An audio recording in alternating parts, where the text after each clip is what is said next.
'Cause every time we try to break it down and build again, yeah, every time we try to make up for something lost, you know, we're never letting go. This time we can reach the sky on a prayer, we go higher than high. Yeah, wide awake, it's a big mistake, 'cause it's something we can deny. But with a love like this, we'll never fall. Join Lolly and the Love Zombies army on an unforgettable mission to Earth. After Drago unleashes his powerful amnesia fumes, people begin forgetting who they really are. Can Lolly and her friends help the world remember before it's too late? Discover the adventure, imagination, and heart of Love Zombies Land. Available now at hollismahady.com and on Amazon.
You were on mute here. Hello? Oh, thank you. So no one heard anything I said? Nothing. Okay. Well, if you're still tuning in, thank you guys. 3 minutes. That one never happened before. I went on at 7:02. So to be honest, I was here and I was fussing with my hair because I always have to remind myself to put on the list, get wireless headphones, because no matter how much you fuss with your hair, as soon as you put the headphones on, I'm like, oh. But anyway, you missed all that. Luckily, it was only 2 minutes, and that's why it's lovely. I have my assistant out there who listens and makes sure it sounds okay, and it usually does. But I guess you didn't hear any of that.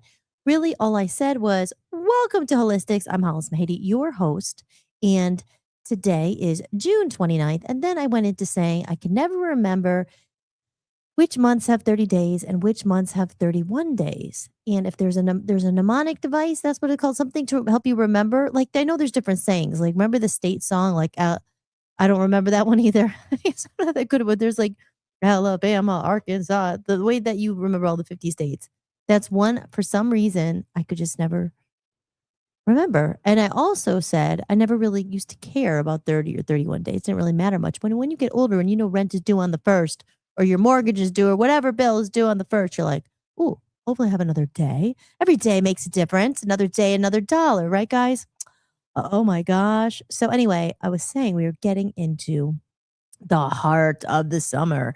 And I said I was outside right before I came in. I was out there at the gazebo. We have a very beautiful common area. It's so freaking nice. I love it. It's like being at a resort.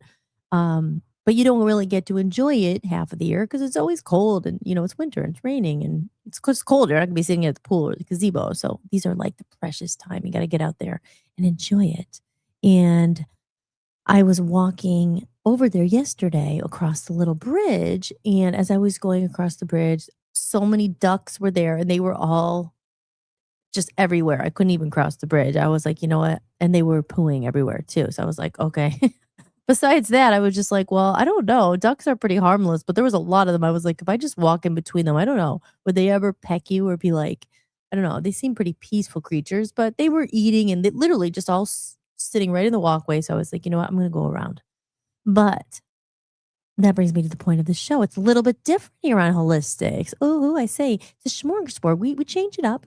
So what we do from the gauntlet, the wide array, the full spectrum of topics. I had another topic I was thinking, but a little bit more serious. I was like, you know what? What spawned my idea for the show was that Friday night, someone asked in the chat room, and I think they were just kidding, obviously, but they were like, "Did you ever eat a deep fried vulture?" And I was like, "Ew." And obviously, never have. And then I was like, Does anyone ever really eat a vulture? And like, vultures are like bad or gross, right? What do they? You associate vultures kind of with not a good look or whatever. Not a good look, but you know what I mean. And when you think, oh, the vultures came in, oh, there are vultures came to the party and they took everything or whatever. And so I started looking up vultures just out of curiosity, but I've learned that they are you know what? They're actually very important to the ecosystem because they eat all the dead animals and carcasses. That's why they're like, people think vultures and things like cemeteries. They're putting a lot of symbolism in like horror movies, like vultures and things like that. But you look at them and you read a little bit about them. And I pulled up my trusty ChatGPT and I said, well, why do vultures get such bad rap? I certainly don't want to eat one because, right, you are what you eat, and you don't want to be eating a deep fried vulture. I don't know about that because they eat, like I said, the carcasses and and dead bodies and things like they'll eat anything. So anyway, I was like, you know what? By vulture, then vulture turned into a bald eagle. I was like, oh. And then a bald eagle turned into a dolphin. And I was learning all about dolphins. And then a dolphin, I was like, what about killer whales? And of course, sharks. Then all these things. Which animal has the smallest brain? Which one has what's closest to a human? And just thinking, we love our animals. Most people, I know there's some exceptions. People have like some exotic pets and stuff, like a little snake or other things like iguanas and stuff. But besides our pets, there's so many animals out there and they're just freaking like fascinating. And then it was almost like just like a sign was saying, talk about animals. And then I went as I was walking back after not bothering the ducks. I come up and there's just two deer so close to me. They were like right there. And deer's not that unusual in Warren, Ohio or Pennsylvania. But they were so cute and I have some videos of them and they were just like standing there. They were actually really close. Same thing. And I was like, I don't get scared, but I'm like, he's really close to me. Would he ever come in like with his antlers and think I was attacking or something? I don't know. So some people like to get really close to animals. I'm like, I admire from a distance. I don't want to get too close. Even ducks, and then I'm like, oh, what if they peck you? What if they have rabies? And I don't know. Rabies. Oh my gosh.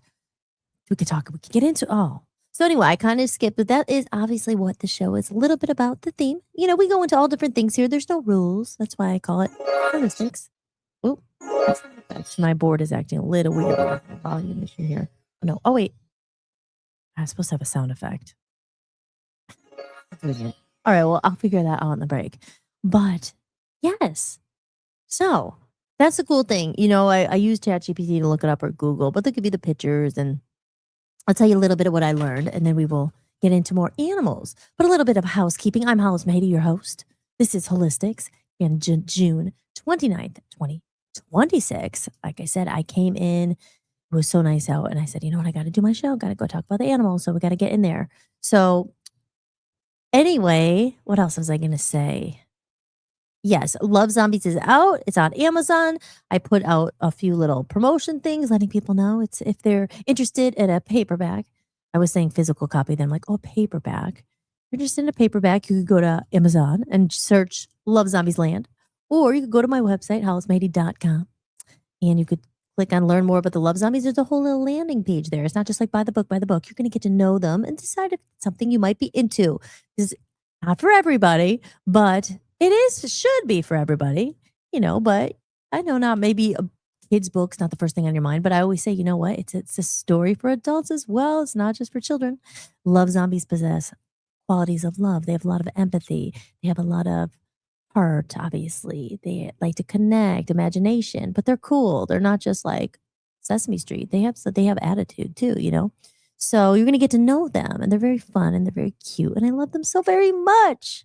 All right. So QR code there if you are interested in joining our community, we have a community for people navigating a changing world. This is a changing world. It's a changed world, but you know what? We're changing too. So every day we grow and we evolve and the world change and we're just trying to keep up, right? But I say here, we try, at least I try to, and I know many of the people in the chat room who continue to come back and chat feel the same way. We hold on to the things that matter the most in this crazy world of technology, all the constant scrolling, oh, all the choices to pick from. Why would you come here? Why would you come here and watch Hollis Mahady? Who's that? That girl from high school? Remember her? She was in the band. But yeah, I'm here and there's a reason why. Because I am bringing together people who just want to take a minute and connect and meet other people and talk and just decompress sometimes. It's a crazy world out there. So, with that said, I'm going to head over to the chat room, say hello. Oh, but about the QR code, again, I tip support the show. But if you join the community, it's $10 a month. There's also a level for $2 a month. So, all tips support, but it's not, you're actually just paying to be part of, the community. You're going to get a free copy of Love Zombies Land and you're going to get some other stuff as well my music, Amnesia covers is up there, Sweet Poison Love's up there. Everything, guys, is up there. There you go. Be the change you want to see in the world. Small acts of kindness. You don't have to go and publish a book or do all the, or change the world in some grand scheme. I say we could do things just in little ways. Like don't be rude to people. Or if you see someone upset, maybe smile. Little things. But I am not a hypocrite and we all have our bad days, trust me. But I'm trying to live by that more. And this whole podcast and everything and getting back online after all these years has been a bit, I'm sorry, my hair is bugging the crap out of me here. It's been a learning process. When I got back online, I was like, oh, the views, how am I going to get that? Oh, and it's really liberating. I just don't care anymore. I don't care. If there's 10 people, I'm so happy. I love you, 10 people. Let's talk. Let's connect. Let's whatever. I don't care. So there you go. It's actually very liberating. So, but there you go. It's not very complicated, but for the $10, it does support me. It supports the show because it costs me money actually to put on these podcasts. But you get stuff for it. You could get a digital copy of Love Zombies Land, some other exclusive podcasts that are not anywhere else, and some songs and other stuff as well. So there's so much content up there. A lot of time and effort went into it. And if you just like the idea and you say, you know what, I think we should preserve humanity and some of the things that they're talking about is important. Hey, $2 a month. And if not, you could also just do a one-time donation, like, buy a coffee or whatever. That's what it's called. It's called Buy Me a Coffee. So what that means is, you go on and you could just, here's $5. Thanks, Hollis. Thanks. I appreciate you. Whatever. Okay. So there you go. There's the, not disclaimer, the housekeeping. We get the housekeeping in order. All right. So with that said, let me go over. And I saw some comments in the chat room. I love when people are here. Hi, everybody. Travis and Charlene. Hello. Hello, Hollis, they say. Well, hello, Travis and Charlene. Thank you for popping in. Aw, Chris says, hey, looking forward to tonight's show. Love animals, especially the ocean. It's fascinating. I know. You know what? And like I said, I was looking at it yesterday. You know how, one thing goes into another and you're like, well, dolphins. I was like, because you have heard stories. Have you guys heard stories? Like dolphins are very magical, and they're protectors, but they actually can like ward off sharks and they've been known to save humans. Do you remember that story? Like the sailors and there were sharks all around and the dolphins all came in their school. And I said, how can a dolphin, you know, how could a dolphin win against a shark? Wouldn't a shark just come and eat them?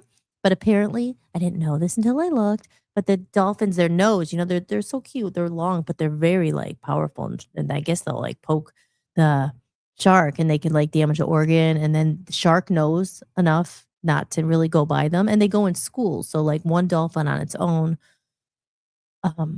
shark maybe, but I think sharks know like just don't mess with the dolphin. So that's pretty cool. Phil Jones says, guess who has a week off? Lovely to watch live for a change. Aw, Phil, I'm so glad you're here. Yes, well, good for you. You have the week off. Good. I know you deserve that. And it's a good week to have off, right? It's summer. It's going to be the 4th of July. Well, for us. And, but, well, good for you. It's nice to have you in here. Yeah, I know the time difference is hard. Chris is from the UK too. Let's kill Chris up there. I don't know if you guys know each other, but he watches. He's a late night owl though. So I understand, but I'm so glad you're here. Let me know, everyone, if you want to let me know your favorite animal. if you have one. I know it's hard to pick, or an animal that you think is interesting. You don't like you want me to look up or whatever because we could watch. You could get into all this stuff for hours, right? And then you start looking at the lions, and then just it's fascinating all these animals because sometimes you don't really think about it. Like at least me until like maybe you go to the zoo, and how often you really do that? Once you go to the zoo, I'm like, oh, inspired animals, and then there's the whole thing about them in the zoo and then in the wild and all that. But yeah, it just like one thing goes to another. So I was looking at about the dolphins and then about the killer whale. So I was like, and I didn't know this, but ChatGPT will be like, "Did you know?" And it was like, "Did you know that a killer whale is actually not a whale; it's a dolphin?" And I did not know that. So I said that with authority now. But I mean, I think that's right. Then that's what ChatGPT said. Is ChatGPT wrong about certain things? I don't know. I feel like they know. It knows about dolphins and whales. Joe is in the house. Good evening, Hollis. It's hotter than blue hell out here. Yeah, it is hot. But I still got one of my dirt bikes that needs some work running in spite of the heat, and now I'm cooling off in the air conditioner. Aw, good for you. Yeah, be careful out there. There's like heat warnings all over, right? Because it's so hot. What is it in the UK, you guys? Is it very hot out there? Probably. But yeah, there's like heat warnings. You got to be careful. Like some people are, heat stroke, especially, older people. And you also have to make sure you hydrate. So with that said, guys, cheers, cheers, cheers. Oh my gosh, I started the day off with a new routine. So I've been trying to, little changes, right? Like um, I get my health books out and like, oh, radical change my life, all that. I'm like, I gotta get healthy again. Went to Trader Joe's this weekend, one of my favorite stores. I love Trader Joe's. I don't think they have that in the UK. Probably no, right? Mm-mm. But Trader Joe's just a grocery store, but they have a lot of I don't know Whole Foods. I don't think. No, did you guys have Whole Foods in the UK? I don't think you did either. I remember Mark and Spencer's and Tesco. Those were the ones I remember. Mark and Spencer, I like because they had a lot of pre-made food. Like they had like little salads and stuff like that. Tesco's was okay. I would always eat the hummus. They had like the caramelized onion hummus was my favorite. And what is the other thing I like there? Um, oh, those biscuit muffins, not muffins, like schmuffins, crumpets. That's it. They had them at Trader Joe's. I couldn't believe it. Reminded me of my time in the UK. The crumpets, they're good. But anyway, I didn't get all that. I was going to get some fresh fruits because on Friday, or was it Wednesday, we were talking about apples and how they're good for your liver. And apple a day. Remember, Chris? They say an apple a day keeps the doctor away. But my mom always used to eat an apple a day. And then I read in the liver book that apples are very good for your liver. And then I realized haven't eaten apples in a long time very often. I bought one a couple weeks ago and then I didn't eat it. And when I went to eat it, it was all mushy. So I had an apple today. So little habits. I'm going to try to have an apple today. And then instead of coffee, I had tea and stocked up on some celery juice. I couldn't believe it because we were talking about that as well. How Matt apparently healing and everything celery juice is. Now I have a whole book about it. I didn't read it all yet. I didn't read any of it yet, but I saw celery juice. It was like $3. So I was like, I'm going to get it and try it. So I'll let you know how that goes. So little things, little things. Let me know. Did you guys have coffee or tea? I know in the UK it's a lot of tea out there. I drank so much tea, but I had herbal tea this morning. I had lemon balm tea. Phil Jones says the UK has a heat wave. The UK has a heat wave at the moment. I gave the bin men some bottles of water, and it was like I'd given them $100 tip. Oh yeah, they were thinking of other people would make the world a better place. Yep, absolutely. Phil, well, you are a love zombie. You sound like a love zombie. You know the qualities of love zombie. That sounds like love zombie behavior. Caring about others, having empathy and thinking, gosh, if I was a worker working my ass off, really hot, I would hope that maybe someone who had lots of extra water would offer me one, right? That's something very nice to do, Not everyone thinks like that, but it's little things. One more day at work tomorrow, and then I'm on an 11-day vacation. What? I thought you were already on a vacation, Joe. Maybe obviously I was wrong. For some reason, maybe that was another one you were on a couple days, But good for you. 11 days. That's awesome. Chris says I'd go with the octopus or crocodiles as my favorite. Okay, so this was funny. I read that octopus. It's because I said ChatGPT, I said, what are like some of the smartest animals in the world? Or who are the smartest animals? They said that like monkeys, chimpanzees were second to human. I mean, they were saying humans obviously I guess are number one. Not all of them, but some monkeys are smarter than some humans, but anyway, not here to insult anyone. You know what I mean. But I just what are some of the smartest animals? And they said the chimpanzee was one. But octopus was one. They said octopus we'll have to look it up again, but just I just remember saying octopus know how to open jars. Like, why would they have jars? Where would they get the jars? But they have so many arms, they could probably open things. Could you imagine just no I don't know. What else did they say? It was octopus was one, parrots, dolphins. Well, because parrots can kind of talk. We'll have to look it up again. What else was a smart animal? Now I forget. I'm on the spot, and now I'm thinking about it, I'm forgetting. But we'll look it up. We'll say crocodiles. Ooh, crocodile's your favorite, Chris. Why? See? Obviously some of the scary ones. Like my least favorite wouldn't be an animal, right? It'd be a reptile. Because then you gotta remember that? Robots and aliens. You could be into reptiles, amphibians. So amphibians are turtles. I know that, and frogs. Reptiles are snakes, crocodiles, alligators. What else is an amphibian? Definitely frogs and turtles are amphibians. We're having like a school lesson here. Right? You're amphibians and you're reptiles. Crocodiles. Then there's alligators, crocodiles. And what's the difference, right? What would you rather run into? Neither. But if you had to pick, I feel like, I don't know. Gosh, aren't crocodiles like faster? Maybe not smaller, but I feel like alligators they could probably run really fast too, or they could swim fast. But you kind of think of alligators, they're kind of slow. But I don't know. I think I'm wrong. Maybe they could run a little fast. But we'll look in. We'll check. We'll fact check here.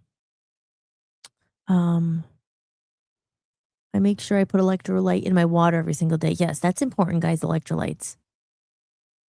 Mayo brand Berry Blast is really good electrolyte additive to add to my tumbler of ice water. I drink it about 6 or 7 days, 7 waters every day. Yeah, that's good, Joe.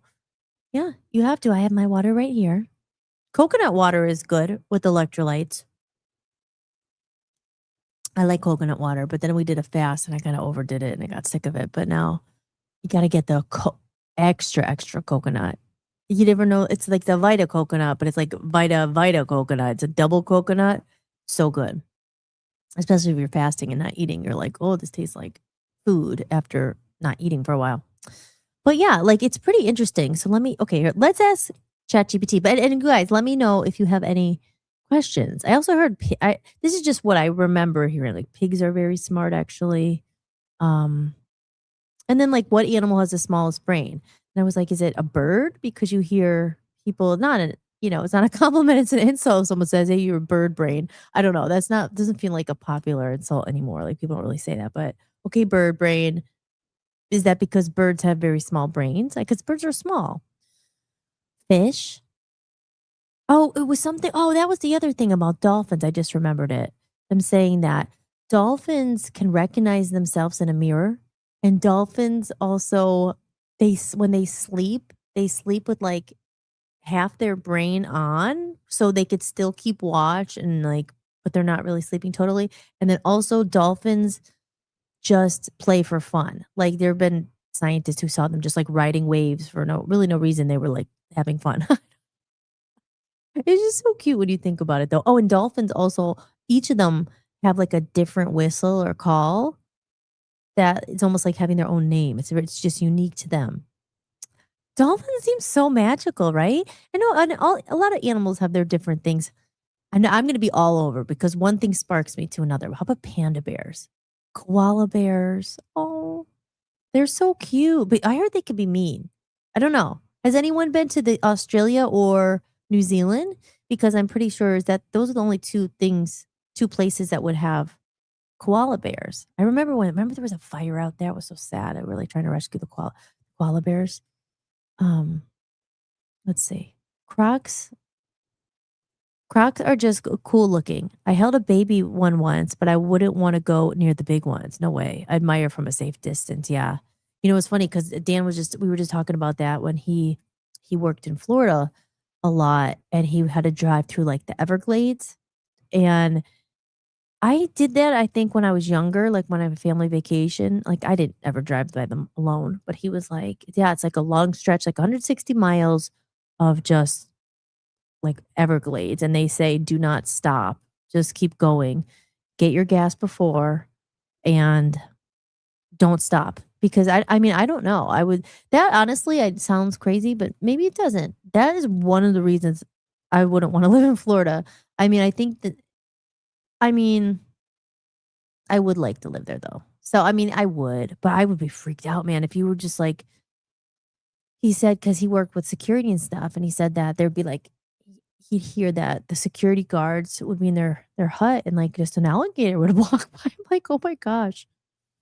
Oh my gosh, all these memories." What about a kimono dragon? Do you guys know about those? I just thought about that. They're like, I don't know, we should look them up. Okay, so I will just start looking up some random things. 'Cause it's fun. A kimono dragon, why did I think about that? Is that, like, in Indonesia or something? Okay, let's look up kimono. Is that how you say it? Dragon? 'Cause I feel they're reptiles, right? Kimono dragon is a reptile? See, that's the thing with ChatGPT. It'll start, like you'll ask one question, and then it'll be like, "Did you know this? Do you wanna know about this?" And you're like, "Okay." And then you get, like, addicted to it because it keeps telling you stuff. So, I don't know, if you're learning, I get it's okay. But you know. Okay, let's see. Is a kimono dragon a reptile? Right, it is, right? Let's see what they say. Yes, a Komodo dragon is a reptile. More specifically, its class is Reptilia. Type is a lizard. It's it's the largest living lizard on Earth. That's what I thought. I don't know. Is it poisonous? It could grow to be about 10 feet, 150 pounds, over 150 pounds. A few fascinating facts. Here, this is where I got all my little tidbits about octopuses being able to open jars. Um, and what else was it? And a killer whale being a dolphin. I didn't know that before.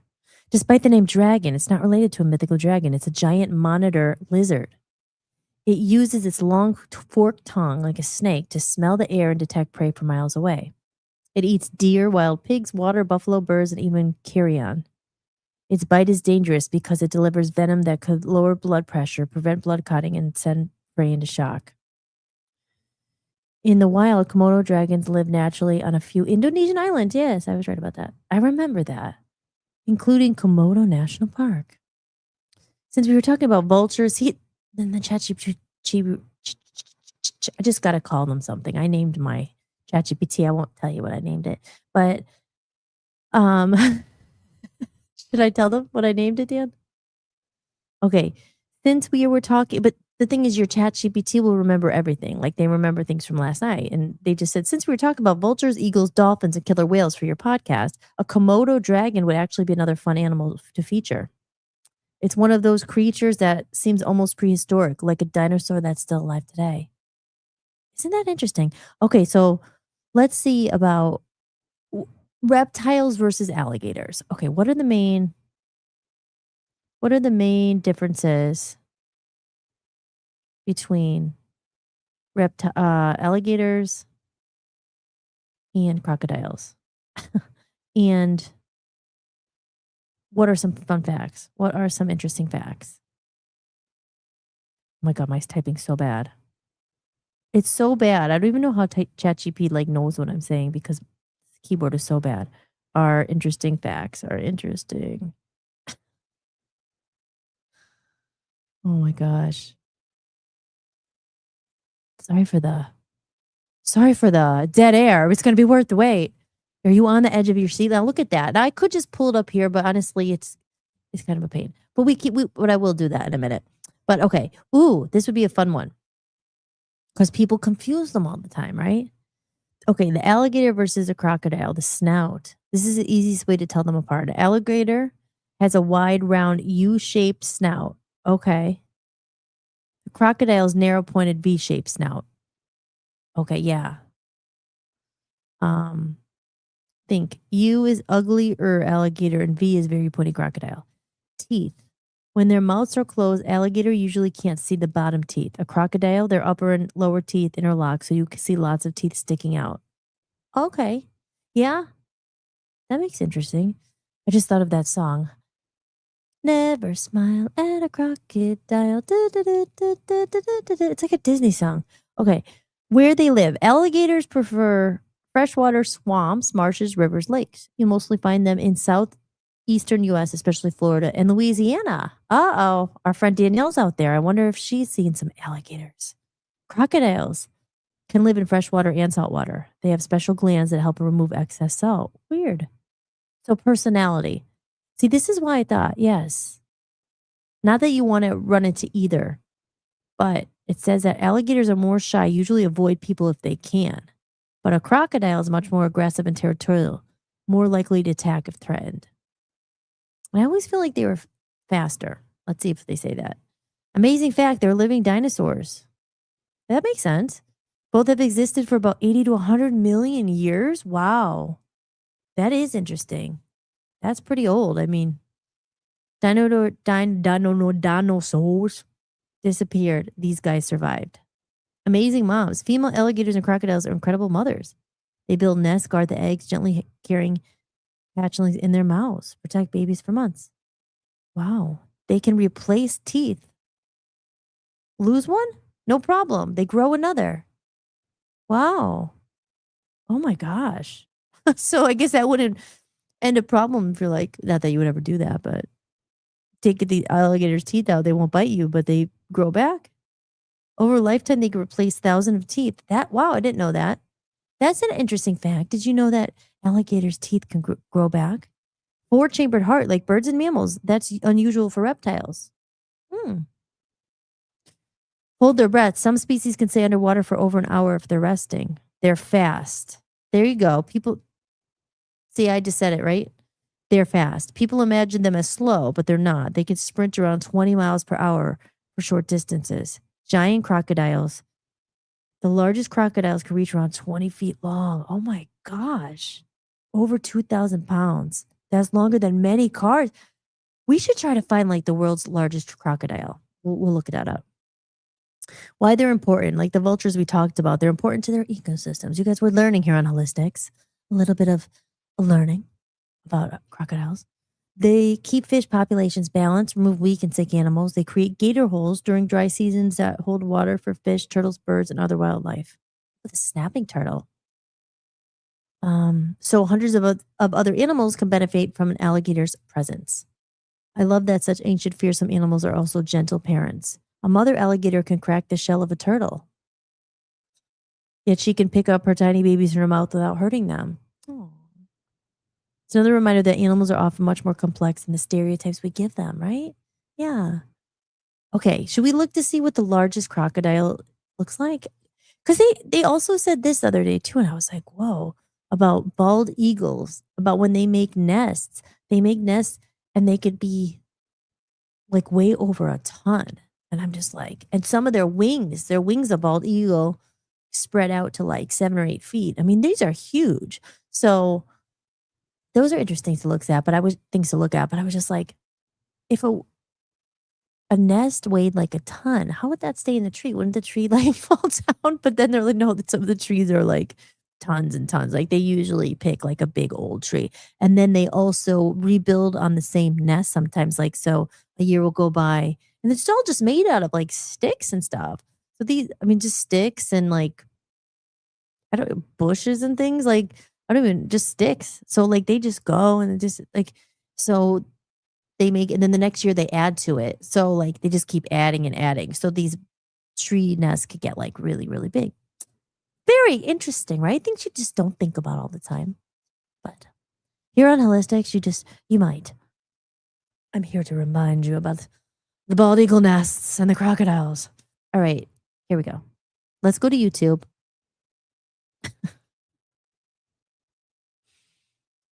Let's see what's up here on you. Okay, how about the world's? Okay, I got to share the screen with you first. And if there's anything you are curious about, just let me know. We'll learn together.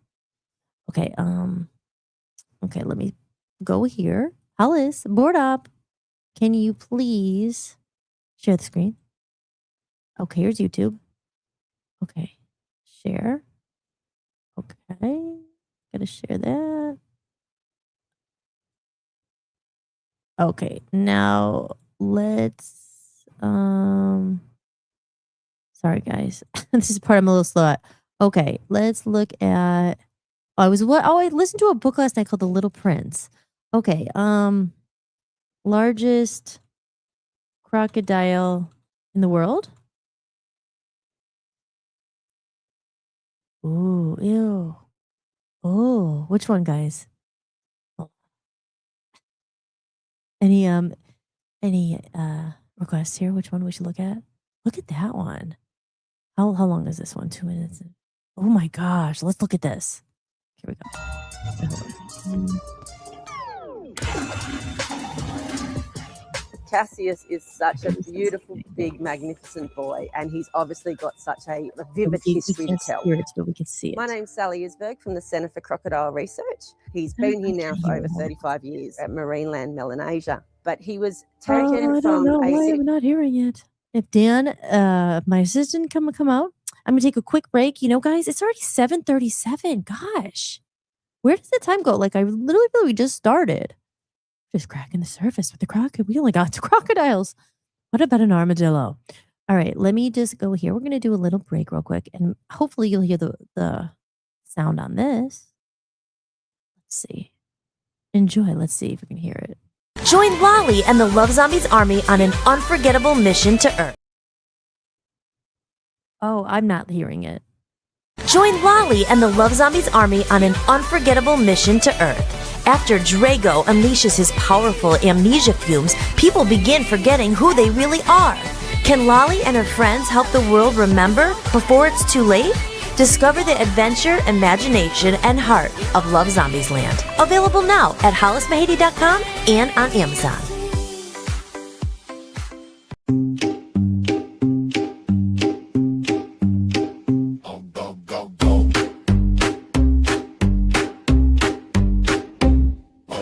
Doggone island, there's a man in black, pacing by the pier with a crooked little laugh. Drago pokes the shadows when the moon comes through. If he doesn't like a thing, that's what he'll do. He kicks at the flowers, he sniffs at the sun. He wants every happy thing to come undone. No hugs, no kisses, no warm little cheer, just a cold little grin when Drago appears. He says, make it messy. He says, break it apart. He likes little crackles in every soft heart. Drago on dog bone. Drago on dog bone. He hates the happy sound. Drago on dog bone. Drago on dog bone. Drago on dog bone. Divide and conquer now. Drago on dog bone. He sent dark energies through the mangrove trees, made the lighthouse blink in a sickly breeze. Then came amnesia fumes in a purple cloud, made the crab folks stare and forget out loud. He pokes at the cookies, he pokes at the gold, he pokes at the brave, he pokes at the bold. If a smile grows up, he gives it a shove. He's the opposite side of love. He says all the joy should drift away. He loves when the sunshine forgets how to stay. Drago on dog bone. Drago on dog bone. He hates the happy sound. Drago on dog bone. Drago on dog bone. Drago on dog bone. Divide and conquer now. Drago on dog bone. But the island still hums in the shells and the sand. Tiny, brave giggles keep slipping through his hand. He can cloud up the morning, he can scare the sea, but one little kindness still escapes free. Drago on dog bone. Drago on dog bone. He hates the happy sound. Drago on dog bone. Drago on dog bone. Drago on dog bone. Divide and conquer now. Drago on dog bone. Boom, boom, boom. All right, guys, we're back. Sorry about that. You know, I was having a little audio issue. I wasn't able to hear, and I want to learn about the crocodiles too. So I could see it, but I couldn't hear it. But I figured, hey, I just threw up Drago up there because, on Doggone Island, they have their own version of reptiles. But the Doggons are protectors of peace until Drago unleashes his dark energy and amnesia fuse and makes them forget. And then they're all fighting. But that's another story. That's neither here nor there. All right. Let's go back to this and see what happens here. Let's meet Cassius, the world's largest crocodile. Here we go. Oh my gosh. Whoa. Cassius is such a beautiful, big, magnificent boy, and he's obviously got such a vivid history to tell. My name's Sally Isberg from the Centre for Crocodile Research. He's been here now for over 35 years at Marineland, Melanesia. But he was taken from a situation in the wild where I feel that he obviously wasn't very happy. He was attacking boat engines. Whenever there's machinery that work around here, he also exhibits funny behaviour. So it makes me think that he just really reacts badly to having machinery around him.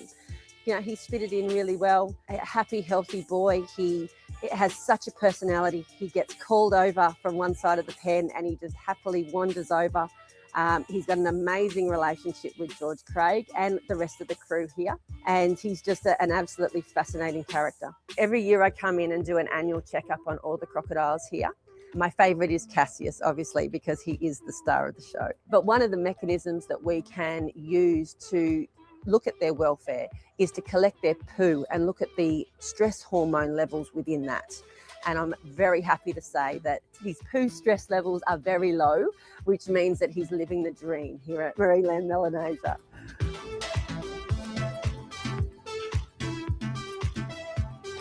Wow.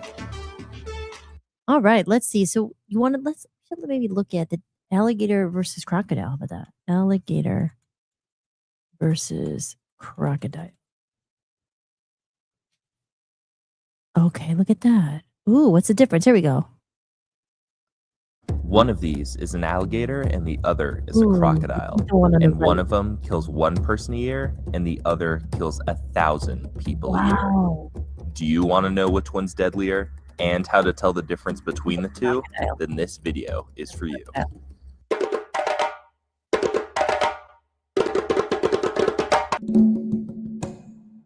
How's it going, guys? My name's Donnie Kelly Kearns, and probably the single most common question I get asked while working at this alligator park is what's the difference between an alligator and a crocodile? There's quite a few and many people don't know them, so that's why I'm trying to teach you guys today. Today we have an American alligator and a Morlet's crocodile. These are going to depend on which type of alligator and crocodile you see, but in general, these facts should really help you guys out when trying to distinguish these two animals. So the easiest way to tell these two animals apart is by looking at their heads. If we look at this alligator snout, it is very broad and U-shaped, whereas we look at this crocodile snout, it's very pointed and V-shaped. Oh. Now, some crocodiles are going to have a much more pointy snout, like an Orinoco crocodile, and some crocodiles are going to have a much more broad snout, like a mugger. But in general, a crocodile's snout will always be more V-shaped than the very U-shaped alligator snout.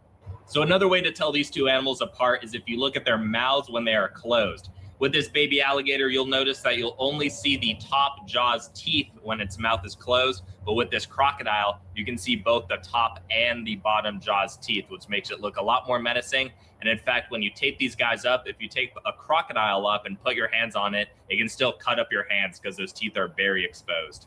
So the last physical difference I'd like to tell you guys about are their mechanoreceptors. If you look at the head of this alligator, you'll see it has a bunch of little black dots on its jaw. It sort of looks like stubble, like this alligator needs to shave. But what those are mechanoreceptors, which are little pressure sensors. So when this alligator's in the water, he's gonna feel a bunch of movement in the water from prey things like fish, or maybe a little turtle, and he's gonna use those pressure waves he senses to detect if it's prey or not. Now, if we look at this crocodile, it also has mechanoreceptors on its jaw, but it also has them throughout almost the entire length of its body. So this animal is a lot more sensitive to those pressure waves. An alligator can feel you moving around from about 60 meters away. A crocodile can feel you moving from about 300 meters away. So they're a lot more sensitive and a lot more irritable, which means they're a lot more aggressive. So when you work with these animals in captivity, crocodiles will always be more aggressive than alligators. And that translates to how they act in the wild. So if you compare how many people alligators kill a year to how many people crocodiles kill a year, it is far, far different. On average, alligators only kill about one person per year. It's very rare, and why it happens is because people feed alligators. Naturally, alligators are afraid of people. They don't want anything to do with us. But when you feed alligators in the wild, they associate us with food. They learn to attack anything that hits the water, and that's where accidents happen. That or some drunk guy tries to wrestle one, and the alligator usually wins. Now, if we compare that to crocodiles, it is way different. A lot of species of crocodiles are out to get you, and they do target people as a food source. We estimate that about 1,000 people a year are killed by crocodiles, and that's mostly the Nile crocodile. In fact, there's a Nile crocodile in Africa named Gustav, who is believed to single-handedly have killed about 300 people. So crocodiles do have the potential to be man-eaters, and it shows the difference in general of the ferocity of these two animals. But in the field, you probably won't actually need to know the difference between an alligator and a crocodile visually, because you can tell what you're looking at depending on where it is. Alligators only live in the southeastern United States and China, so if you see a crocodilian anywhere else, it's not going to be an alligator. Crocodiles, on the other hand, live everywhere. We've got some in South America, Africa, Asia, Australia. They're all over the place. And there's a small, tiny population in the Florida Everglades. And that's actually the only place on the planet that you'll have both alligators and crocodiles. Hopefully now, if you ever find yourselves in the Florida Everglades and see a crocodilian, now you'll be able to tell if it's an alligator or a crocodile. Hopefully you guys enjoyed the video. If you did enjoy, feel free to subscribe so you can follow along on my new and upcoming animal adventures, and I'll see you guys next time. Thank you all so much for watching. All right. I hope you guys enjoyed the Wow. video. If you did like it, then I'm going to give it a like. I give it the habit. Like the video because it provided us entertainment. What do you guys think about that? Aaron's in the house. Aaron. Hello, Aaron says, stay well hydrated, biker. What is your humidity out there? Here in northern Maine, it's 62% relative humidity. And biker says it's about 95% humidity out here. Yeah, it's hot, about 93.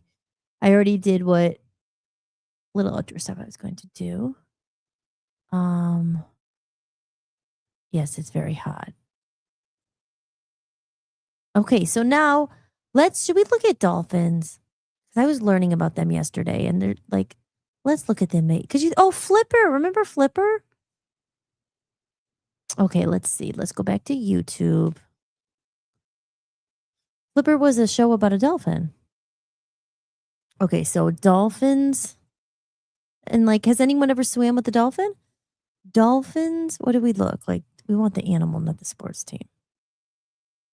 Dolphins for kids, how orcas hunt dolphins. Now, yeah, because they're so cute. Look at them. Aww. Okay, let's see. Here, this is dolphins. How smart are they actually inside the animal mind? Okay, let's look at this one.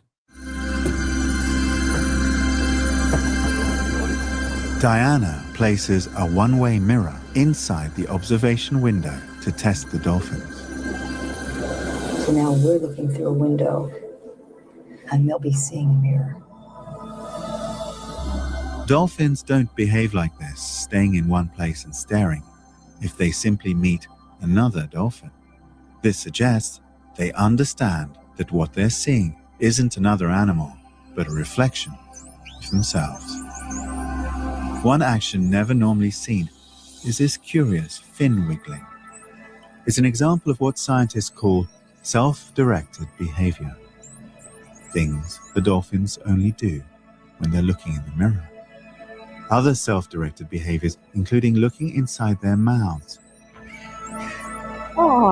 and twisting to see their belly. They are using the mirror like a tool to look at parts of their own bodies they usually can't see. This looks nothing like what they do when they're socially interacting with another. They perform all sorts of odd behaviors, much like we might do in front of the mirror to see what we look like when we do that new dance step, or when we just want to see how we look in a new outfit, or what we look like when we do a certain behavior. So it's striking to see these things. They're so cute. Ooh. Hippopotamus. I hear hippopotamuses could be very dangerous, right? Wasn't it? It's a hippopotamus. What else is a rhino, right? Where are they? Rhinos. Oh, they're so cute though, right?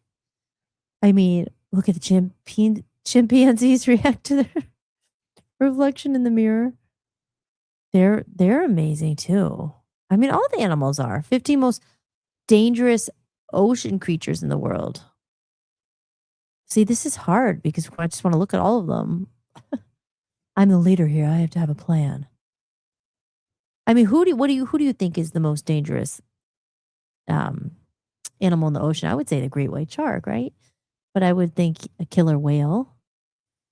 Now, like I said, I read that a killer whale is actually a dolphin, but that they do. And I asked, well, do they eat other dolphins then? And they said some of them do because not their own family. They're very protective of their own family. That's so cute. Okay, let's see what else. Dolphins. How about a dolphin against a shark? Yeah, here we go. That came right up. Ooh. What? This is why sharks are afraid of dolphins. Do you want to see that one? Let's see.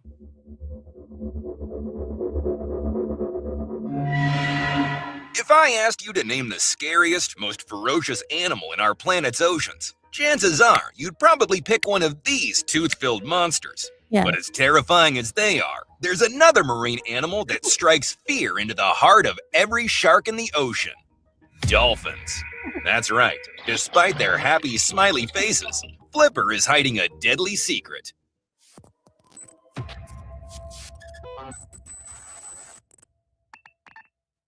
There's a common misconception floating around that sharks are the apex predator of the ocean. This is because of a couple of reasons. The first reason probably has something to do with a particular movie directed by Steven Spielberg in 1975. Jaws absolutely terrified audiences with the tale of a vindictive, killer great white shark named Bruce. Even though Bruce was an animatronic prop made out of fiberglass, fear of being eaten alive still stops people from swimming in the ocean, even to this day. The second reason is the body count. Sharks claim the lives of around 10 people every year, while injuring around 70. But it takes a lot more than just impressive human casualty rates to be crowned king of the ocean. You might be surprised to learn that the dominant creature in the deep is none other than the humble dolphin. Yep, even the great white shark swims in the other direction when he sees a pod of dolphins in the distance. But why? Dolphins have forever been man's best friend in the water. Curious, playful, even helpful in times of need. So what about them makes them shark kryptonite? Well, it turns out they aren't as innocent as they look, and despite their permanent grin, dolphins have a dark side. But first things first, what exactly counts as a dolphin? Dolphins are a family of aquatic mammals generally found in the warmer waters of the tropic zones. There are exceptions, of course, but the vast majority of the 36 species alive today prefer to avoid the cold. They're characterized by their streamlined bodies, large dorsal fin, a pair of flippers, and a powerful triangular rear tail that's positioned horizontally for speed and maneuverability. This allows them to reach speeds of up to 30 kilometers an hour in short bursts, or leap up to 9 meters out of the water's surface. Being mammals, dolphins are warm-blooded, and like whales, they have lungs which breathe regular air. For this reason, dolphins have to periodically surface in order to breathe using a single nostril on the tops of their head called a blowhole. A single breath can allow dolphins to dive back down for up to 10 minutes. However, most dolphins surface to breathe around 2 to 3 times a minute. Oh, and another fun fact. Breathing is a conscious movement for dolphins, which makes sleep very interesting. While we humans have a breathing reflex that kicks in as soon as we fall asleep, dolphins have to consciously remember to expel and inhale air through their blowhole. I don't know about you, but waking up 2 to 3 times per minute to breathe sounds like an exhausting way to get a good night's sleep. Luckily, dolphins have literally hatched a half-brain scheme to stop themselves from drowning. When getting some shut-eye, dolphins can rest one half of their brain while the other half stays alert to enable the dolphin to continue breathing and look out for dangers in the environment. Likewise, a dolphin sleeps with one eye open. The left eye will be closed when the right half of the brain sleeps, and vice versa. Incredibly social and highly intelligent, dolphins travel in groups called pods with up to 30 other dolphins. They hunt as a group, communicate as a group. They even tend to mate as a group. Wait, what? In contrast, sharks are lonesome, solitary killers, patrolling the ocean for their next meal. It's this dolphin camaraderie that often sees a whole pod of dolphins take on a shark and win. When a single member of the pod is injured, threatened, or in danger, the other members of the group will rush in to protect their friend. This means that if a shark tries to pick off or ambush a dolphin that's been separated from the pod, a few clicks and whistles, and the rest of the pod will come racing in for a fight. Now, if we ignore orcas for a second, yes, orcas are considered dolphins. Most of them measure between 2 and 4 meters long. On the other hand, a great white can reach up to 6.5 meters, dwarfing the much smaller dolphin. On paper, it hardly sounds like a fair fight. But dolphins have a couple tricks up their sleeve. The first one is agility. While sharks are big and powerful, their vertically oriented tail means that changing direction, especially when moving up or down, can be a little slow. On the other hand, dolphins are supremely flexible, and their horizontal tail means they can turn, spin, and change direction at a moment's notice. A dolphin's second advantage over their shark nemesis is a superior intellect. Dolphins have apparently taken Shark Anatomy 101 and know exactly where to strike in order to cause the greatest damage. Typically, dolphins aim for a shark's gills or soft underbelly, launching themselves at high speed towards the shark and ramming them with their hardened snouts. A well-placed strike can be fatal, with underbelly strikes causing extensive internal bleeding, organ rupture, or irreparable damage to the shark's gills, causing them to very quickly drown. Don't get me wrong, sharks can and do eat dolphins that are busy crater feeding, a technique where a dolphin positions themselves vertically, snout buried in the sand, while they sift for small fish and crustaceans.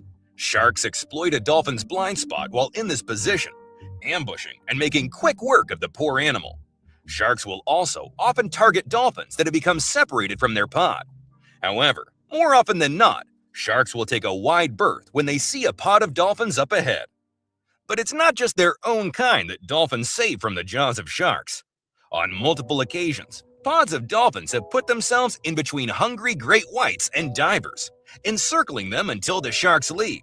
They've even rescued people from drowning. Yes, dolphins and humans share a special bond, but sometimes that bond is a little too special. At a tourist spot in Veradero, Cuba, it's almost guaranteed that a dolphin will mount the floating platform, and also whoever is brave enough to lie down on it. Despite the interspecies romance, one burning question remains. Has a dolphin ever killed a human being? The sad answer to that question is a tragic yes. Back in 1994, in Sao Paulo, Brazil, 2 drunk men thought it would be fun to swim out to a dolphin they spotted on Caragua Tatuba Beach and antagonize it. João Paulo Moreira and Wilson Reis Pedroso were repeatedly headbutted by the dolphin as they attempted to ride it and tie objects to its tail. These headbutts were particularly vicious, with both men sustaining broken ribs from the attack. Moreira's injuries were significantly worse, however. The repeated strikes caused massive internal bleeding, resulting in Moreira's death a few days later. But that was a wild dolphin. What about ones we keep in captivity? Well, it turns out the numbers are even worse. You might remember the story of Tilikum, the orca who lived and performed at Orlando's SeaWorld. On 3 separate occasions between 1991 and 2010, Tilikum was responsible for the death of 2 trainers and a man who snuck into Tilikum's sleeping tank in the middle of the night. Dolphins are rarely human aggressive, but they will respond if you're causing pain or discomfort. Luckily, dolphins remain man's aquatic best friend, and they're way more likely to help than harm us. Aww. Thanks for watching. They're so If you enjoyed this cute. video, Wow. please make sure to drop a like. And if you're not That's so interesting. Well, yeah, then I guess, that's the big thing with them and shark, that they can maneuver and go all different directions when the shark is just kind of going straight. See? You don't have to be always the biggest doesn't always win. Sometimes being smart and fast and all that will win. Yes, Aaron, we're here. We're learning today. Aaron says, I learned something new about dolphins today. Hippos and rhinos are in Africa. Yeah, I guess are they only in Africa? I mean, the only time I've ever obviously seen one was at a zoo. Hippos and rhinos, I feel like rhinoceros obviously has a big horn, but again, I don't know which one's more, I don't want to say vicious. I mean, I don't know, but I heard they probably equally. Let's see, should we look up them? Okay, I'm going to look up. Let's see. How about a rhino versus a hippo? What do you guys think? Rhino versus hippo. Real fight. Ooh, we could talk about moose. What about moose? Okay, rhino versus hippo. Oh, this is just a short clip. Hippo learned lessons from rhino. I mean, that's obviously a rhino. Oh. What was the right time?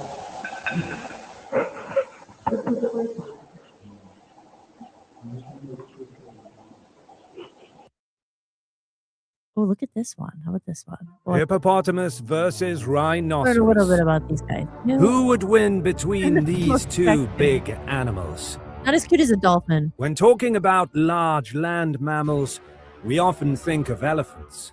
How about this time we turn our attention to hippos and rhinos? Ooh. How much do you know about them? Not much. Hippopotamuses are large, round, water-loving animals that are native to Africa. The word hippopotamus comes from the Greek word for water horse or river horse, although hippos and horses aren't closely related.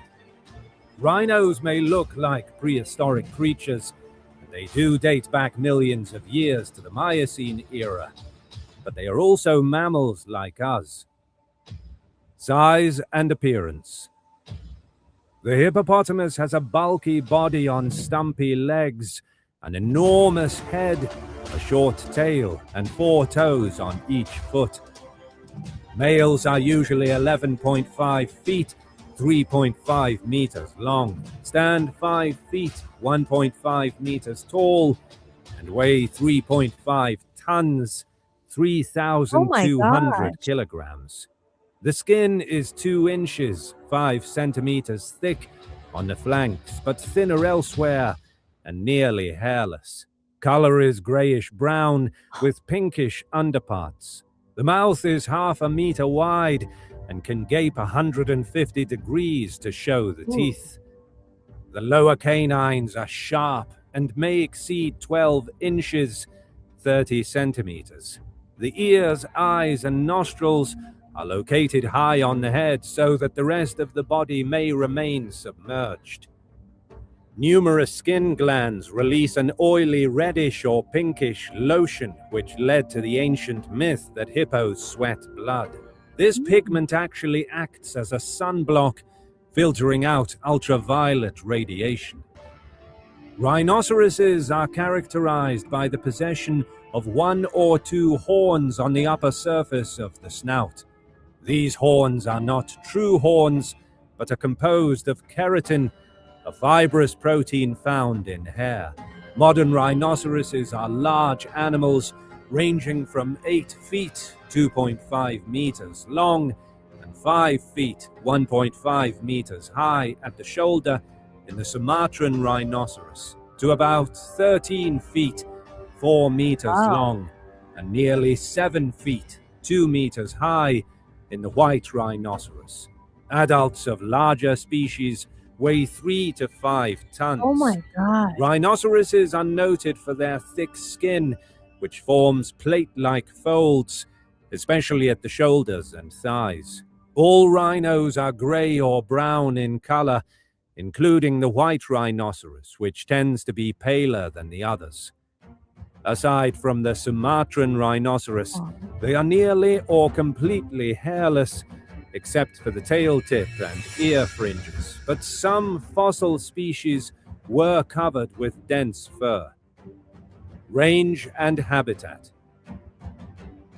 The original range of the hippos used to cover sub-Saharan Africa. The small current range of common hippos includes East African countries such as Tanzania, Zambia, and Mozambique. As semi-aquatic creatures, they prefer living in shallow water bodies such as lakes, rivers, Wow. All right. I'm just gonna kind of browse because otherwise we won't get through many animals. A piranha fish, but that's interesting. Yeah, rhinos are on the plains. Yep, and hippos spend their times in the water. Wow, they are huge. 3 to 5 tons, and in a ton is 2,000 pounds. Oh my gosh. I wonder, Aaron, how much a moose weighs. I mean, they must weigh a ton or more, right? 2,000 pounds. Oh my gosh. How much does a car weigh? Does a car weigh like a ton? 2,000 pounds? Maybe not. No, I don't know. Yeah, maybe they do. Yeah, we'll look up piranha. What was another one? Oh, elephants. They mentioned elephants, and that was one thing that came up yesterday when I said, "What were one of the smartest animals?" And they were on the list. They said something that was like, "Aw," it was something like elephants have empathy and they remember people. Um, we should look something up about that. Like, that would make me like kind of sad. Not sad, but like, wow. See, animals are really, they do. They have feelings, obviously.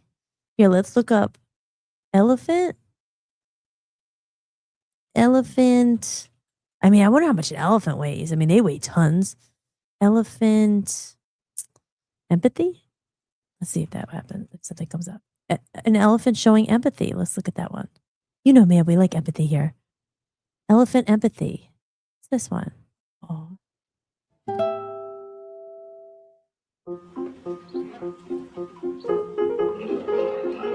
Why are these elephants running? Are they happy? Are they frolicking? Or are they running away in fear from another elephant that's bitten one of them? If you were an elephant, you'd know that they are very distressed. And researchers say you'd probably rush over to console them. Until now, only a few kinds of non-human animals have been known to console each other when a fellow has been attacked. Apes, wolves, and some kinds of birds, although there are lots of anecdotes about dolphins and other cetaceans. The researchers figured that elephants, who are highly intelligent and social, would also try to cheer each other up. So they studied 26 elephants in 6 groups in a park in Thailand. The scientific definition of consolation requires that it come after an attack, and the researchers didn't always know what disturbed the elephants. Sometimes it might have been people or dogs or a noise, but otherwise the elephant behavior fit the bill. Elephant bystanders gathered round the distressed animal, they made chirping sounds, and they touched each other in ways that the researchers say are reassuring to elephants.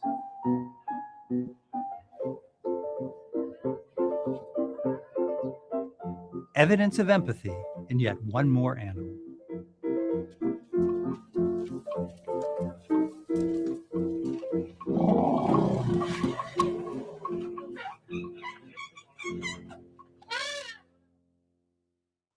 Wow, that's interesting. I was just looking it up out of curiosity. Elephants. Weighing 7 tons and measuring more than 3 meters at the shoulder, the African elephant is the world's largest land mammal. That was just what I was looking it up. The largest land animal on Earth is the African elephant, 8 to 15,000 pounds. Wow. Okay, let's watch a little bit about the elephant.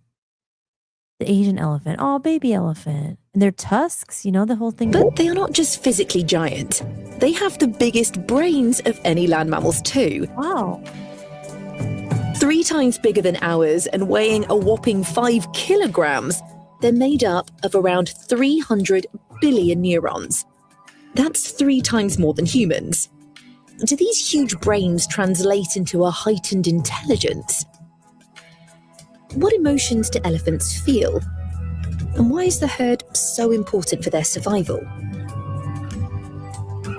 We're going to explore the amazing behavior of these majestic animals and uncover why elephants pay more than a passing resemblance to ourselves.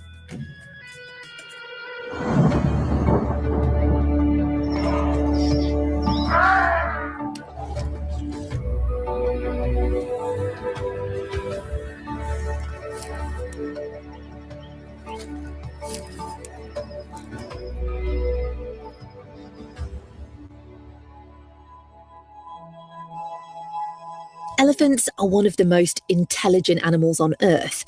They're one of the few species who can recognize their own reflection, meaning they might even have a similar sense of self to us. Elephants have shown impressive emotional intelligence too. They perform consolation behavior, reassuring others in distress through soothing vocalizations and comforting gestures with their trunks. They also help each other in times of need and even appear to mourn the death of friends and family, just like humans.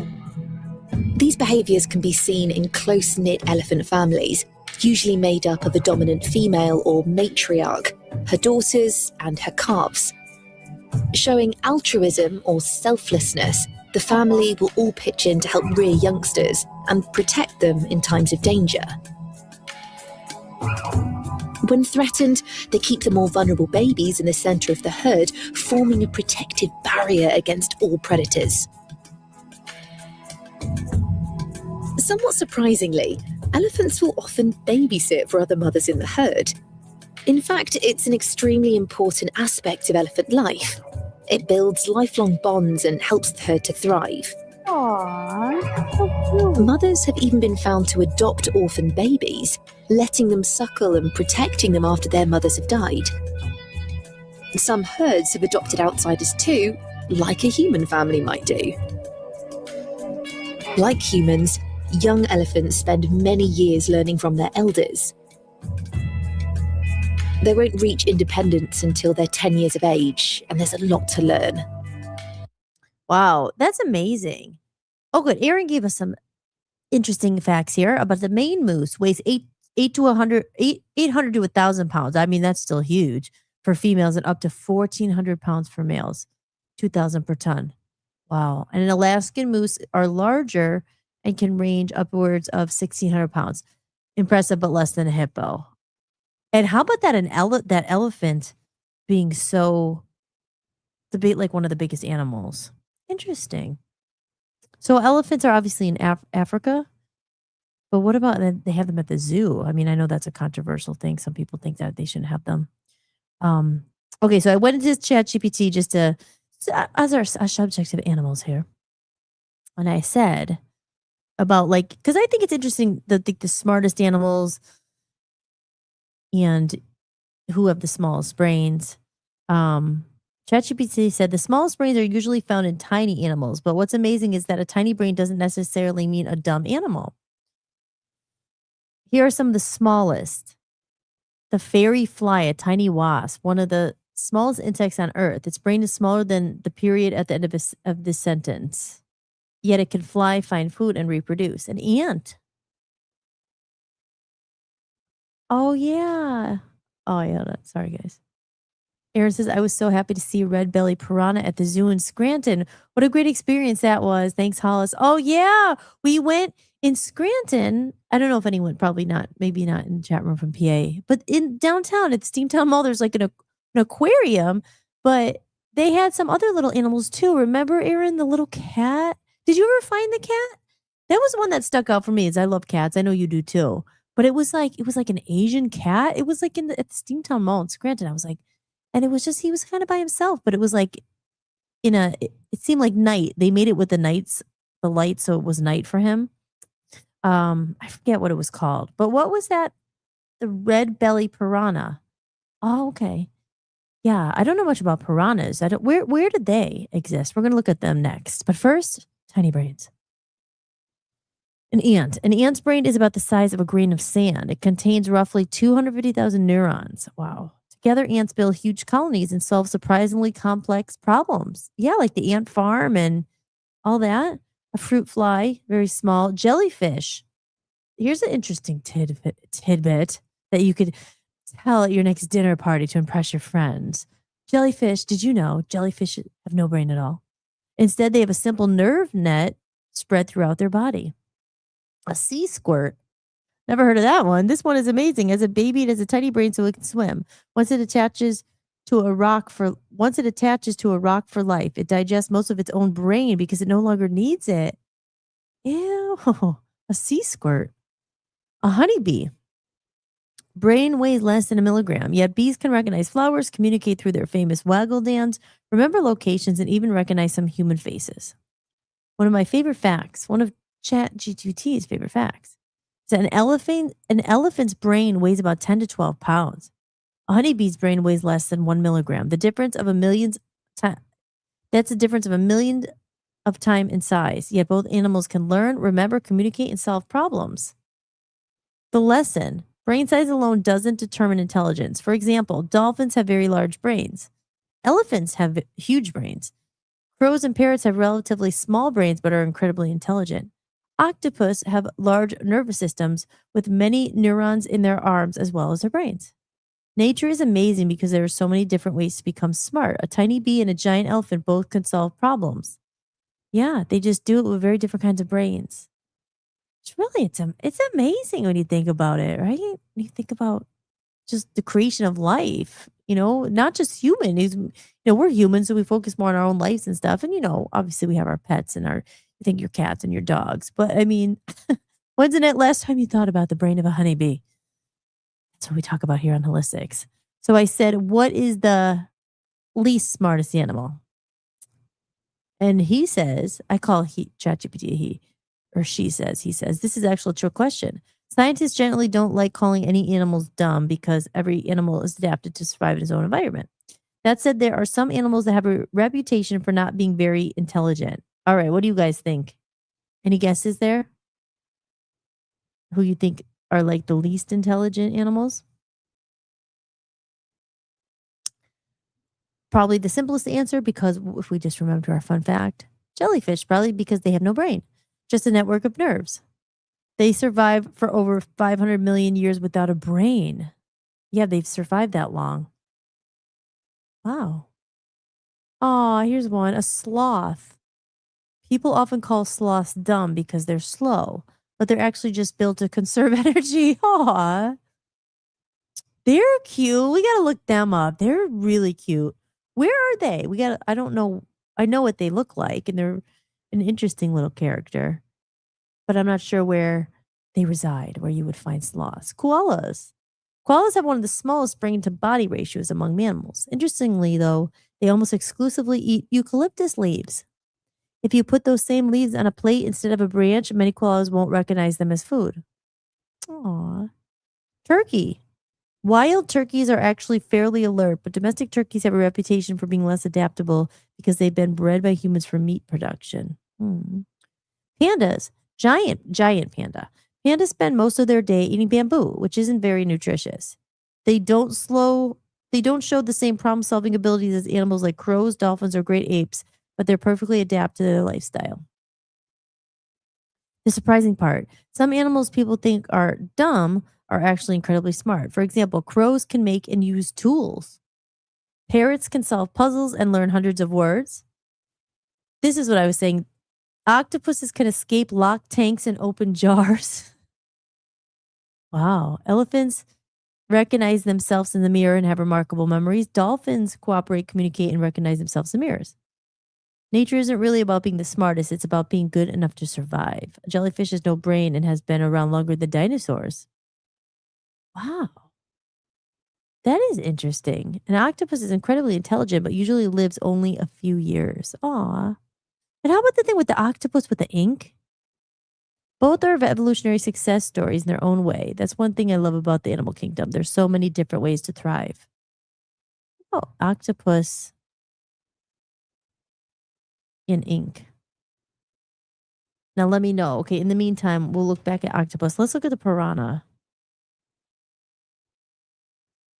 I just want to know what about octopus. Oh, here, wait. Okay, let me see here. Let's look at piranha. Now, where are piranha? I feel like they're in lakes, right? Just remember that movie? Okay. How do I get out of this? Okay, sorry, guys. YouTube, let's go to piranha. Where are piranhas? I mean, are they really? I don't feel like they're that big. They're just like, ooh, we were wrong. Piranha's the animal that just doesn't make sense. How about this one? Oh,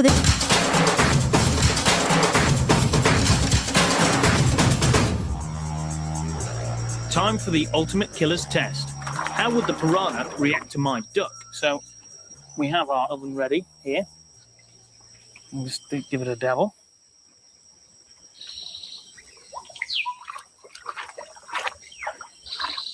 And this meditation is if the animal is in distress.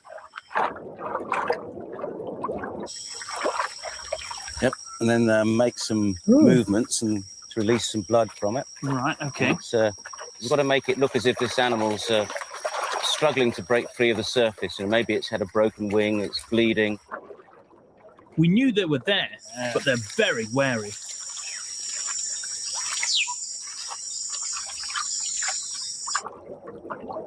First, a small scout darts in to take a bite and checks how the prey reacts. If it gets a violent reaction, they all back off. But if not, then the whole pack just piles in.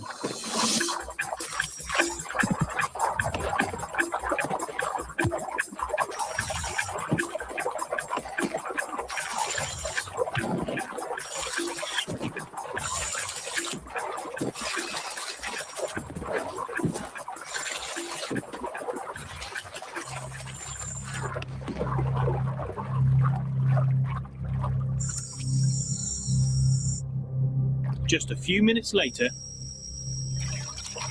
Whoa. Oh my god. Whoa. Time. Let's skip ahead a little bit here. The commotion attracts Dorado, known locally as the river tiger. Ooh.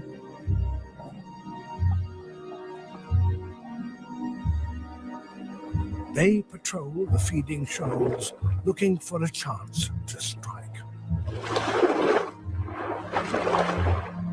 All right, let's skip ahead. Piranhas for a long, long time, and I've not been bitten yet, but that's my first piranha battle scar. Ooh. Ooh. The black piranha is really very distinctive, very dark in color, but it has these incredible red eyes. It has a very, very stocky body. You look at it in cross-section. If you look at it end on, you can see it's almost bulldog-like in appearance. But because it's not very long, it's very maneuverable. It can move incredibly quickly, moving in towards food, taking a bite, and then instantly swimming away.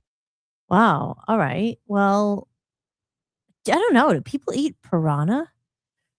Piranhas are in South America in the rivers. They swim in schools and are terrifying because of their feeding frenzy. Yeah.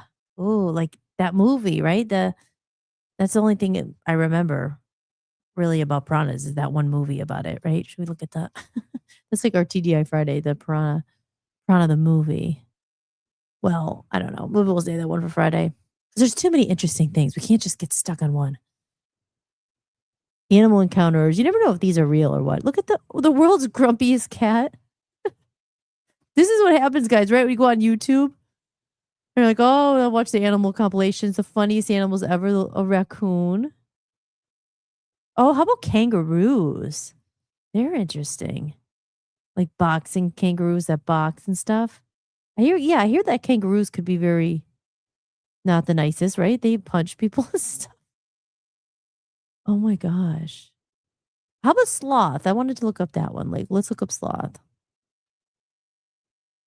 Okay, let me look up sloth. Where are sloths? Oh.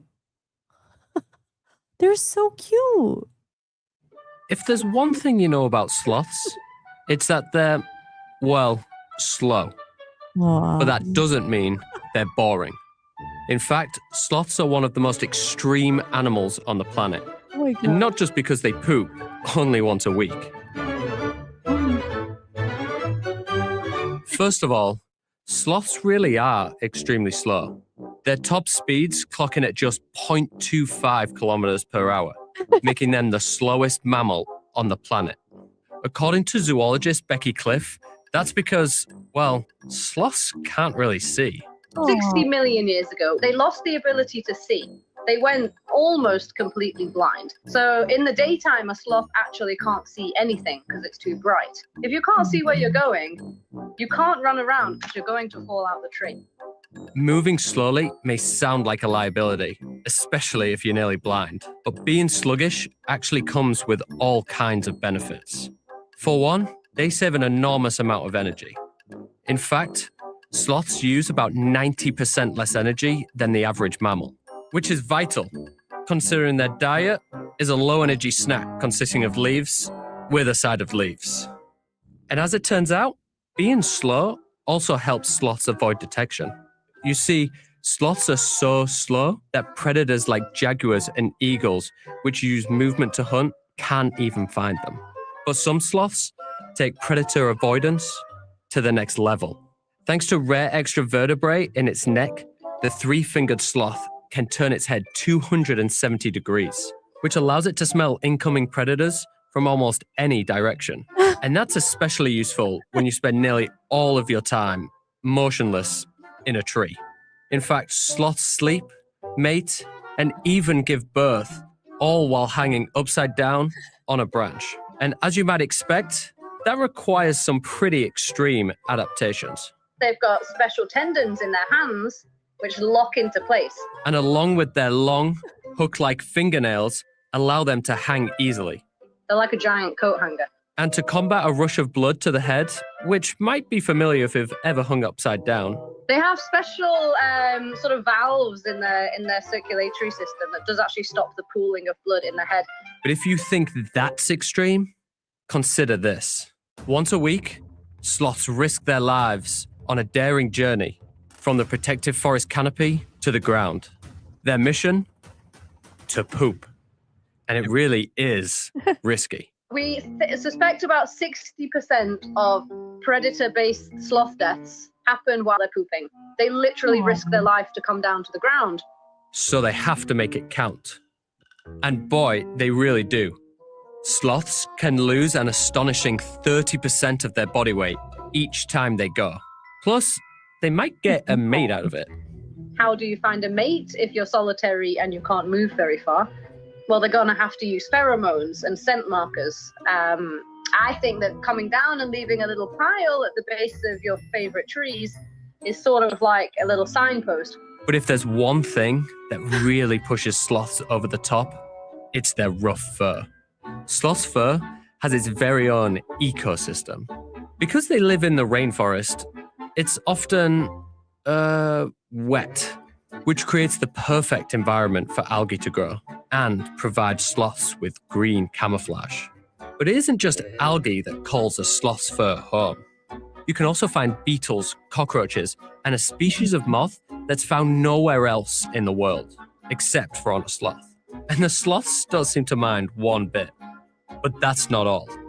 Their fur might actually save lives. Fungi in their fur have been shown to fight breast cancer cells, and they may also have properties for fighting malaria. Oh. So, despite their slow pace, sloths are far from boring. And in some environments, they aren't even slow. I mean, look at that daredevil go. That's so funny. Well, yeah, that's interesting. There's, you see, we're learning little tidbits. Sloths only poo once a week. A lynx. What's a lynx? And chicken. Is a lynx an animal? Let me see. Lynx? Is that an animal? Oh, a lynx. Oh, yeah. You know what? Oh, the cat. I think it might have been. Yeah, I think it was, Joe. Was it called a lynx? It might have been. Or it was like a water cat or something. Maybe it wasn't lynx, but it did kind of look like this, but she was little. I'm saying she. I was assuming it was a she. I love it. Oh, I love cats. How about lions and tigers? What would you be more scared of, a lion or a tiger? You don't want to, again, they're hypothetical. You don't really want to, run into either. Did anyone ever do the Six Flags like safari? I never did it. I always wanted to, where you'd like drive through. I don't know if they do it anymore, but the safari, you would get to drive through. It had something to do with Six Flags. I don't know if it was the entrance or something, and all the animals could like come up to your car and stuff. We should look at that. I would think, like, you think any of the animals might damage the cars or anything? How about, like, what was it called? Six Flags Safari Road Adventure or drive through? I could have sworn it was Six Flags. Wild safari full ride? Okay. Well, that's pretty long. Here, drive through safari. I know the crowds at Six Flags are known for being a little wild, but this is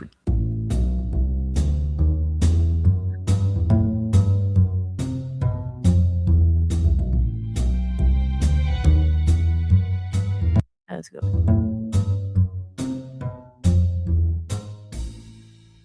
In a rental car. So today I'm in Jackson, New Jersey, and I'm at Six Flags Great Adventure, one of the larger theme parks in the United States. Geographically, it is big. It's almost as big as Here's the Disney's rhino. Animal Kingdom. So it's on a lot of acreage. What's interesting about this is they have this drive-through safari, which you're watching the video of right now, and it Yeah. actually is available as a separate standalone, like a la carte attraction. You don't necessarily have to pay for theme park admission to go to this. You can pay $9.99 to actually do this drive-through separate from the park, which I thought was kind of interesting. Or if you are a Six Flags pass holder, you actually get into this for free. Although Six Flags has been kind of changing the structure of their annual passes, so Wonder I how don't know how long much ago this longer was. that will stand. But right now, that was the policy 4 years for ago. going to this drive-through attraction. Now, these drive-through attractions with all these safari animals, they used to be a lot more common than they are today. I remember there used to be multiple locations of Lion Country Safari, for example. I grew up in South Florida near Lion Country Safari, and there used to be other locations for Lion Country Safari where we used to drive through animal enclosures like this. I believe there was a Lion Country in Texas as well as California, but that's just based on my memory. Sometimes it's Ooh. fuzzy. Nowadays, these are a lot more rare than they used to be. You know, it's kind of neat to see a throwback attraction like this one because, you know, because of lawsuits and liability and animals wrecking people's cars and everything, these type of attractions have disappeared lately. I do really appreciate these attractions that are like the 1970s, and I really don't know how much longer they're going to be doing these type of attractions. Lately, the theme parks have kind of shifted into a similar type of thing, but now they, like, if you go to Wild Adventures or Disney's Animal Kingdom, you're on a bus or a train now.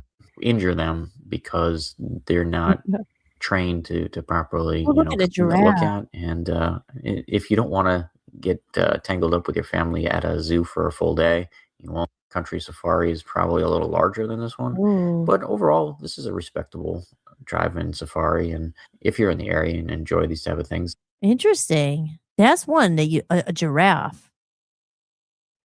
There. I mean, these are all sound dumb. Like these are all in Africa, right? Most of those animals, the giraffe, the zebra. What else? It's a circle of life.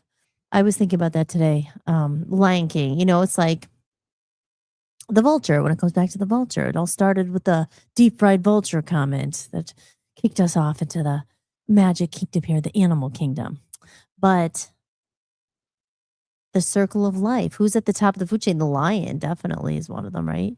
How about lion? Well, what do you think? Lion versus tiger? I don't know. Do they get along?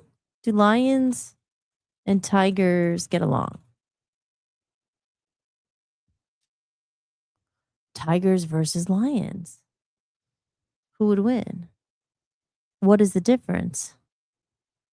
Lions versus tigers. How about the things where they have these tigers at their house and stuff? Pet tiger. Could you imagine that? Here, let's see. You know, you're just like, what? Hey. They're one of the most dangerous animals in the world. Yet one family show no fear when it comes to their pet tigers. They play and swim with them and even allow their children to ride on their backs.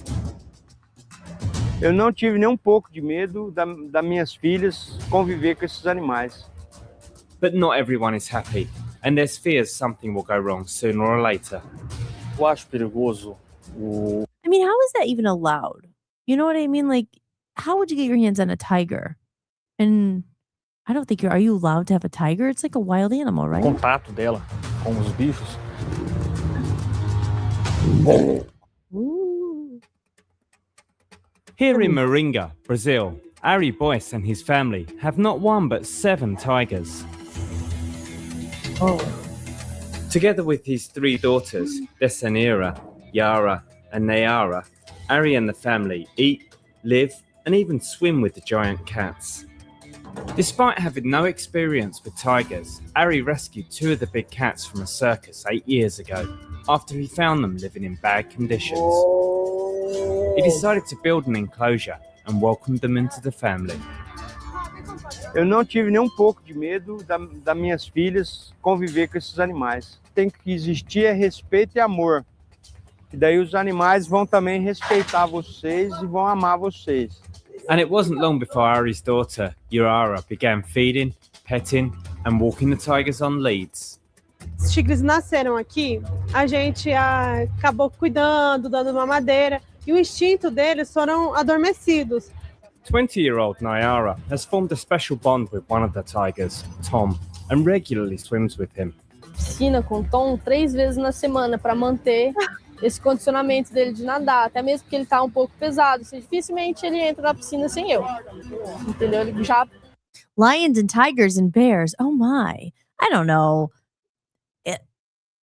It's it's just like a matter of time before they snap. Like what they say I've seen things, where there's snakes, boa constrictors and stuff like that, but I don't even know what other animal, a chimpanzee. Remember that one where that lady was attacked really bad with by a chimpanzee?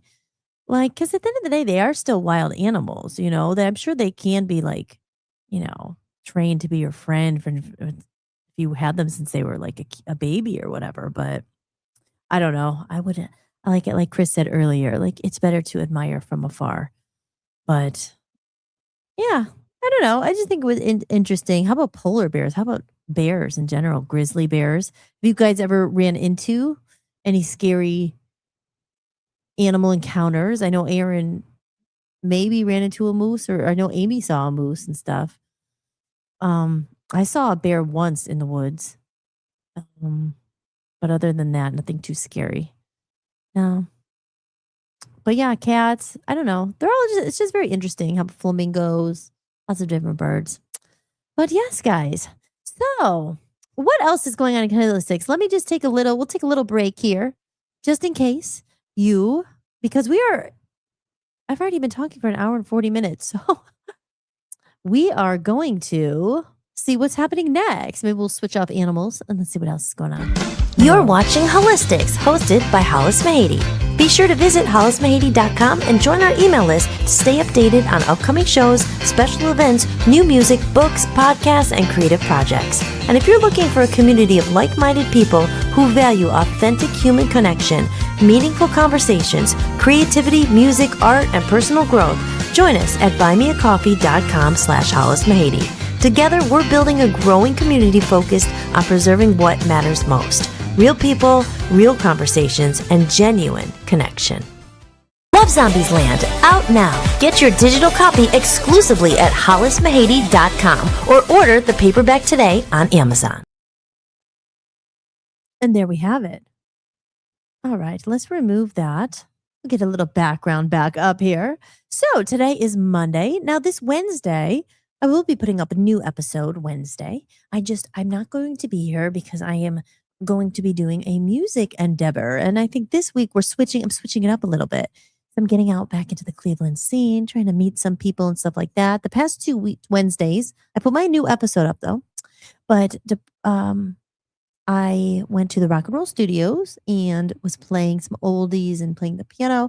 It's a good time. It's fun. It's good to practice. It's nice to play with other people and they play some old songs and stuff. It's just a lot of fun. But I think this Wednesday there's a live band karaoke.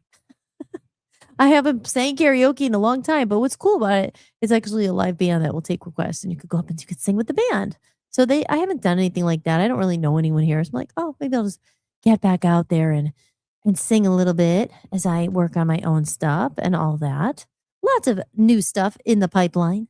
Love Zombies, as we said, I've been talking about that quite a lot.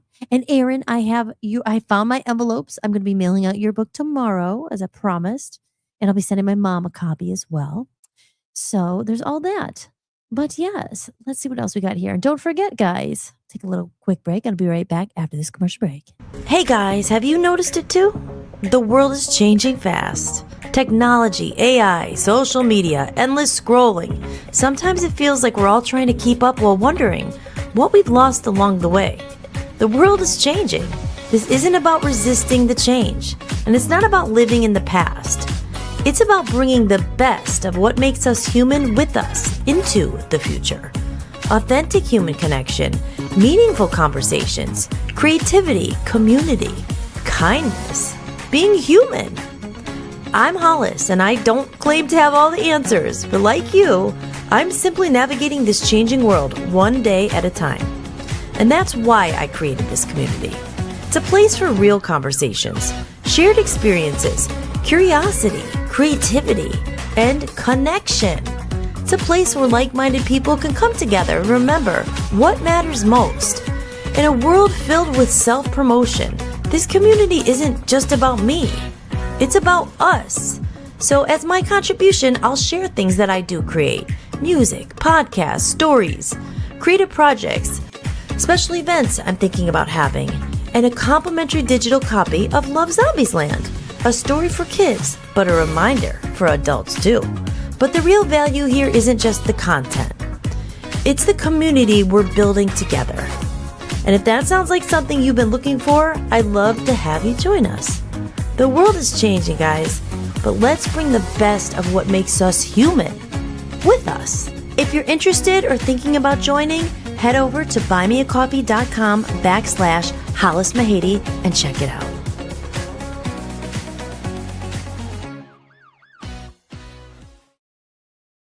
Welcome back, everybody. Welcome back to Holistics. You are watching Holistics, and I am your host, Hollis Mahady. So yes, Monday night here, and I'm thinking about doing a little hot yoga tonight after the podcast. The great thing is hot yoga is open 24 hours. So you could take your mat and then you could go and sweat. Hot yoga means you go in the room and the temperature, you don't just do yoga, you sweat because it's very hot. So it's good. So I'm looking forward to that and looking forward to this weekend. We have the 4th of July coming up. So the 4th of July is on Saturday, right? Because yes, July 3rd is on Friday. So I'm sure people are busy planning what they're going to do. It's a big one. It's 250th birthday this year. And this past weekend, Dan and I went up to, I was talking about on the show, there's a little area up there where they did that barbecue. And there's a gazebo. And it's so nice. It's just like all lights, red, white, and blue. It's so pretty. It looks like a amusement park or Disneyland. You know how they do like the parade at night with all the lights and stuff? Like a float is all lit up. It's really nice. So there's a lot going on here. But yes. So I will be back Wednesday night with a new episode, and we will be here Friday. And you know what else I want to mention? Next week, it's going to be exciting. I don't want the time to go fast because I want to savor each day because I love the summer. But Monday, July 6th, we're going to have Donna here from the Waverly Wellness House. Monday is Mark Woodiat, and then I'm sorry, July 10th, that Friday is Donna. So tonight I do need to make my little banners and things like that to start promoting it and letting you know to make sure you tune in Monday, July 6th and Friday, July 10th. But I'll be here in between to remind you and show you some, pictures of them and everything and let you know what's coming. So we'll get into our holistic health and a little music next week. This was just a one-off. I said, you know what? We talk about all different things, like I said, but animals are interesting, and I miss my animals. So big shout out to Smeriglio out there. And Smeriglio, thank you so very much. And to everybody who's donated on the Buy Me a Coffee. I got you or Buy Me a Coffee, and I appreciate you so much. Thank you so much. And to everyone who has chipped in and helped, I really appreciate it. Join the community. Make sure you claim your freebies. Joe and Aaron too. It's up there. The Love Zombies PDF is on the Buy Me a Coffee, and you guys are members and supporters, so it should be up there if you can't wait. I'd appreciate if you do read it, and you could put a review possibly. But Aaron, I will be sending out your book as promised. Like I said, I got one for my mom, and I found my mailer, the envelopes, so I just have to send them out. But yes, so again, guys, I will be back on Wednesday and Friday. I'm not sure. Maybe we'll do a little something special for the 4th of July. I did a little video by the little gazebo, the red, white, and blue one. And we will talk lots more. But at this point, I think I'm going to start to wrap things up because the yoga's calling. And yeah, that's it. We're going to enjoy the rest of the night. It's still light out there. I hope everybody else is out there staying cool. Don't get too hot. Be careful of these extreme temperatures. Make sure you're hydrating. And as Joe said earlier, you could throw some electrolytes in there, get some electrolyte powder, because you want to take care of yourself in the heat. It's not just the extreme cold, it's extreme heat. We have to be careful as well. And remember, guys, in case you didn't know, you can go to hollismahady.com, my website, and sign up for my email list. Get notified when there's new episodes up or when there's something new and exciting on Buy Me a Coffee. All that good stuff is all right on my website, hollismahady.com. I just have to take the links off there. Yes, and Joe said a chicken as one of the least intelligent animal. Chicken, and the lynx was the cat we were talking about. I don't know if it was called that. It might have been. Yeah. But I feel like it might have been something else. I have to find out. I could just look it up. It's probably on the website because it was just so cute. It would just seemed out of place. There's this little cat there. But yes. So let me just get that off there. hollismahady.com. That's where you could go and get the sign up for the email list. Stay abreast of the situation here, the guests that are coming on. And if you guys know anyone who might like the Love Zombies Land, I appreciate word of mouth. What is it when you do that backwards like that? Word of mouth. If you know someone, you like it, let them know. I don't have big advertising and all that like I've talked about, but just kind of it's new, it's getting out there, it's officially on Amazon. So I'm very excited about it. And I just want to spread the word, and hopefully people could discover Lolly and have some fun and enjoy the music and the bonus soundtrack that comes with it as well. All right, guys. Well, with that said, I think I kind of covered everything. We will get back here. I will be back here Wednesday with something. I don't know what I'm going to talk about yet. I do have a couple ideas for some interesting episodes. Yeah. So I'll talk about that a little bit more on Wednesday. All right. Until then, guys, thank you so much for joining. If you are one of those 12 eyeballs I see up there, I see some other eyeballs, and you enjoyed the show, you could hit like. You don't have to hit that thumbs down. I still see the same culprits hitting the thumbs down. That's all right. You have a right. I just don't see why you go out of your way to give a thumbs down. And if you are liking the show, give it a thumbs up. Be a love zombie. Don't just be a hater. Don't just try to lower the vibes, or I don't like that, or maybe you probably don't even watch and you just don't like it because people are mean like that. But Love Zombies, we don't do that. Try to do the opposite. So if you do like and enjoy, and again, you could join our community up there, scan the QR code, and tip support the show. I do this because I enjoy doing it, but it does cost me money, so any support always goes a long way, and you will get something back for it. It's not just asking for stuff. I get a copy of the book. You could get some of my music, and it's not a very reasonable $10 a month. All right, guys. So with that said, I will see you all next week. And big thank you for Chris being in the chat room, for Aaron, for Joe out there, and everyone else. I love you all. And I will see you Wednesday at 7 p.m. Eastern time on Holistics. All right. See you next time, guys. Bye. Thank you for watching Holistics, hosted by me, Hollis Mahady. If you enjoyed the show, be sure to share it with someone who might need it too. And if you'd like to support the podcast, you can visit buymeacoffee.com/Hollis Mahady. You can make a one-time donation or become a member for just a few dollars a month to get extra podcasts and exclusive behind-the-scenes content you won't find anywhere else. Or simply scan the code on the screen. Your support truly means the world to me and helps me continue creating independent content for you. If you like the music featured in this show, I license it through Epidemic Sound. You can head over to hollismahady.com, click on the podcast page, and use my link for a free trial. And don't forget to check out VOPUSARadio.com, where I host my music channel and am building a growing community of independent musicians.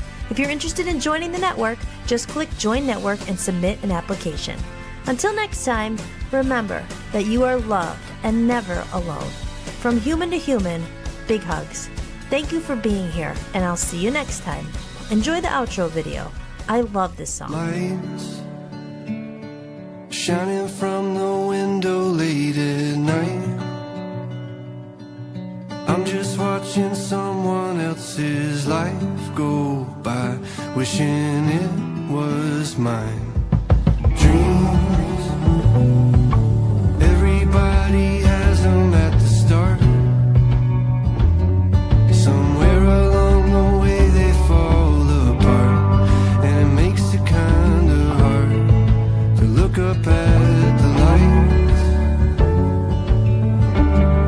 When the lights go out, everything is clearer. When the lights go out, I can finally see what it's all about. Standing in the mirror, when the lights go out, it's you looking back at me.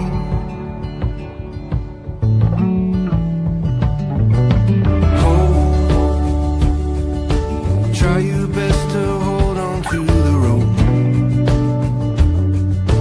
We all have a reason to let go, and it's easier to do, but it's better if we don't. When the lights go out, everything is clearer. When the lights go out, I can finally see what it's all about. Standing in the mirror, when the lights go out, it's you looking back at me.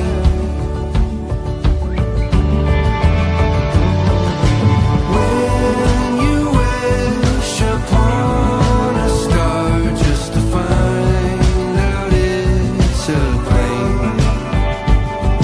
And when you think you've come so far, but you're standing still again, and you finally understand. When the lights go out, everything is clear.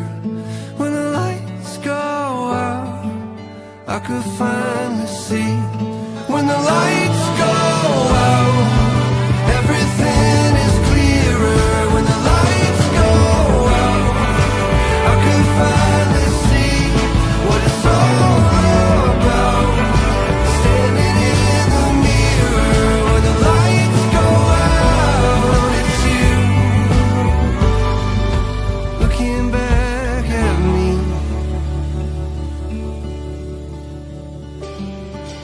Hope, try your best to hold on to the rope. We all have a reason to let go, and it's easier to do, but it's better if we don't.